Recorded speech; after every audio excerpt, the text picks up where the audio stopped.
sur France Info. On vous laisse partir malheureusement puisqu'il y a 2 personnes qui vont arriver à l'instant même sur ce plateau. C'est Culture Prime, votre nouveau rendez-vous hebdomadaire sur notre antenne dans le 17-20. Une œuvre attribuée à Banksy, dérobée à Paris. Elle avait été peinte à l'arrière d'un panneau de signalisation dans le 3e arrondissement, non loin du centre Pompidou. Ce pochoir représentait le rat de l'artiste avec un foulard. On en parle avec Noémie Roussel, journaliste pour Culture Prime. Bonsoir. Bonsoir. Et notre invité, bien sûr, Nicolas Logero, commissaire d'exposition, spécialiste de l'art urbain. Alors, on le disait tout à l'heure, le centre Pompidou a décidé de porter plainte avec ce pochoir qui représentait le rat de l'artiste avec un foulard qui a été dérobé donc justement en plein Paris. Il y aurait une petite dizaine d'œuvres de l'artiste dans la capitale. Alors justement, c'est l'occasion de s'intéresser aussi, Noémie, à cet artiste, un street artiste britannique dont on ne connaît pas finalement le visage et dont les œuvres sont très prisées et volées. Dernier exemple en date à Paris. Et oui, et du coup, là, c'est la 2e œuvre en moins d'une semaine qui est volée de Banksy. Donc, il y avait eu à Douvres la fresque anti-Brexit qui a été volée la semaine dernière. Là, le rat. Images, Ouais, exactement. Le rat, du coup, dans la nuit du dimanche au lundi. Et puis, il y avait bien sûr la porte du Bataclan, en janvier dernier, qui a été volée avec cette femme en deuil. Donc, voilà, c'est un artiste qui attire beaucoup de convoitises. Et malheureusement, on perd de plus en plus de ses œuvres. Ah oui, pardon. Et ce qui est intéressant avec Banksy, si, bien sûr, mais il faut quand même rappeler une chose qui est très importante, c'est que Banksy, on ne connaît pas son identité. C'est toute la particularité de cet artiste-là et c'est ce qui crée aussi du coup une attractivité énorme pour son travail. Oui, ça c'est assez fascinant parce que depuis maintenant près d'une vingtaine d'années que l'artiste existe et se répand dans le monde entier, il a réussi à garder le secret de son identité, donc ça crée beaucoup de fantasmes autour de lui et pour autant il a véritablement envahi la planète, il est intervenu un peu partout et surtout là où ça fait mal, c'est sur des interventions souvent très politiques, donc c'est assez fascinant. Ouais.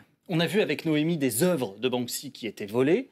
À quoi ça sert de voler des œuvres de Banksy ? Alors ça aussi c'est troublant parce que Banksy depuis 20 ans a un travail d'atelier. Il produit des œuvres, des toiles de façon légale qui sont vendues. Donc on peut acheter un vrai Banksy légalement avec un certificat, ce qu'on appelle un pest control. Et ça coûte aujourd'hui à partir d'environ 500 000 euros, un demi-million d'euros, jusqu'à plusieurs millions d'euros. Donc face à cette spéculation incroyable sur ces œuvres légales, eh bien les œuvres entre guillemets illégales, les œuvres de rue se mettent à être volées. Des gens espèrent les vendre aussi cher que les œuvres légales, ce qui est pas le cas.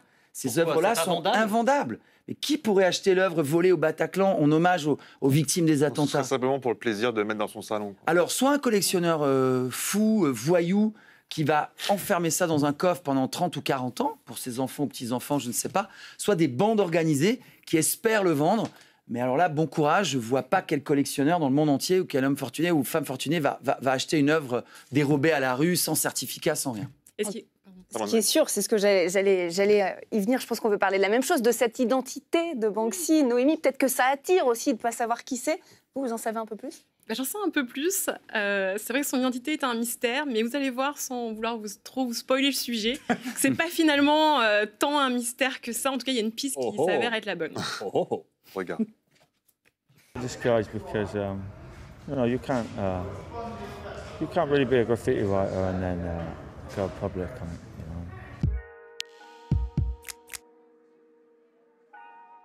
Banksy n'est ni le fondateur ni le précurseur du street art, pourtant il en est la star incontournable. Depuis 15 ans, ses pochoirs et messages percutants dénoncent la société de consommation et la privation de liberté. Héros pour les uns, usurpateur pour les autres, son identité reste un mystère.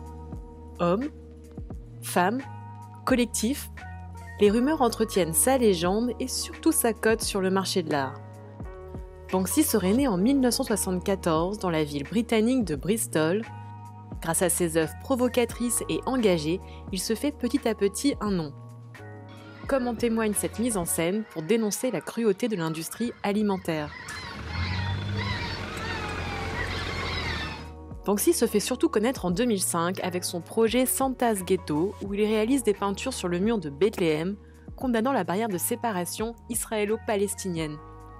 Autre installation provocante en 2015, il inaugure son propre parc d'attractions, Dismaland, sombre parodie de Disneyland.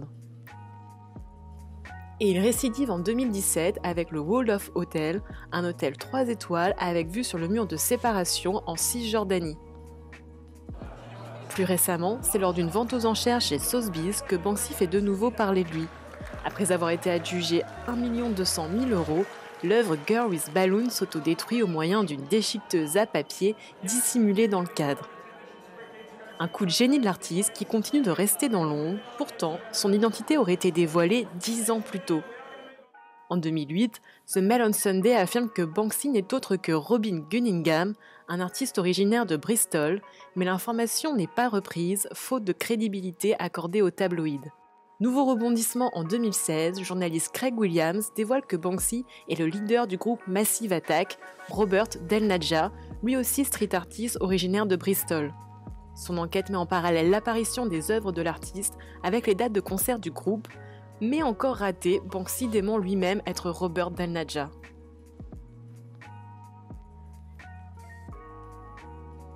En 2016, un groupe de chercheurs de la Queen Mary University de Londres s'appuie sur une méthode de profilage géographique pour démasquer l'artiste. Et c'est de nouveau le nom de Cunningham qui ressort. Mais l'information continue d'être ignorée, ce qui permet à Banksy de conserver pleinement son anonymat. Alors pourquoi ? Peut-être parce que personne n'a d'intérêt à ce que l'un des plus grands mystères de l'art contemporain soit révélé. Alors Nicolas, est-ce que vous confirmez cette piste ? En tout cas, ce qu'on peut dire, c'est que déjà, c'est absolument fascinant, vous êtes d'accord avec moi, toutes ces séquences-là, d'avoir une telle carrière, chaque fois de faire mouche partout où il va, c'est assez fascinant. Je pense que la piste est la plus probable. Je peux pas livrer un grand scoop. Allez-y. On aimerait bien savoir. Vous voulez griller ma carrière, Nicolas je me Legéro. fasse détester par tout le milieu. Je pense que c'est une piste probable, effectivement. Et les pistes parfois plus fantaisistes étaient peut-être là pour détourner un peu l'attention.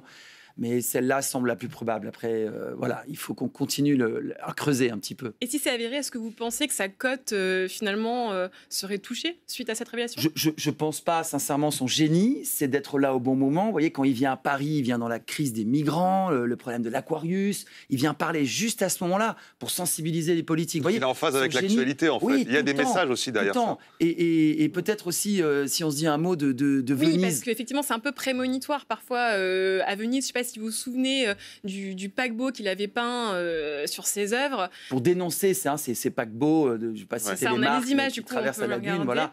Et là, d'un coup, il vient faire une performance pour dénoncer ça, ces grands paquebots de touristes qui massacrent la lagune. Une semaine après, il y a le paquebot qui perd le contrôle et qui percute l'autre bateau. Enfin, c'est complètement dingue. Je veux dire, c'était imprévisible, mais il est chaque fois là au bon moment. Donc, le fait que son identité soit un jour révélée, que ça baisse sa cote, non, j'y crois pas tellement. Je trouve son génie et dans ses interventions. Son génie n'est pas du tout dans l'esthétique de son travail. Les pochoirs n'ont pas un intérêt esthétique démentiel. D'ailleurs, il s'est fortement inspiré d'un autre artiste qui s'appelle Blake Le Rat. On va voir d'ailleurs une image de Blake Le Rat, qui est lui aussi un street artiste français. Ça ressemble à s'y méprendre à du Banksy. Oui, absolument. Enfin, le Banksy ressemble au Blake Le Rat. Oui, plutôt. et il a eu l'élégance de rendre hommage toujours à Blake Le Rat. Banksy dit fréquemment, quand je fais quelque chose, je me rends compte que Blake l'a fait 20 ans plus tôt. Il a au moins eu cette galanterie. Ce qu'il y a de fou, c'est qu'à chacune de ses sorties, à chacune de ses performances, la cote monte, monte, monte. On pense vraiment, et il faudra garder cette image et la ressortir dans 20 ou 30 ans, qu'on a là un Picasso ou un Warhol du 21e siècle.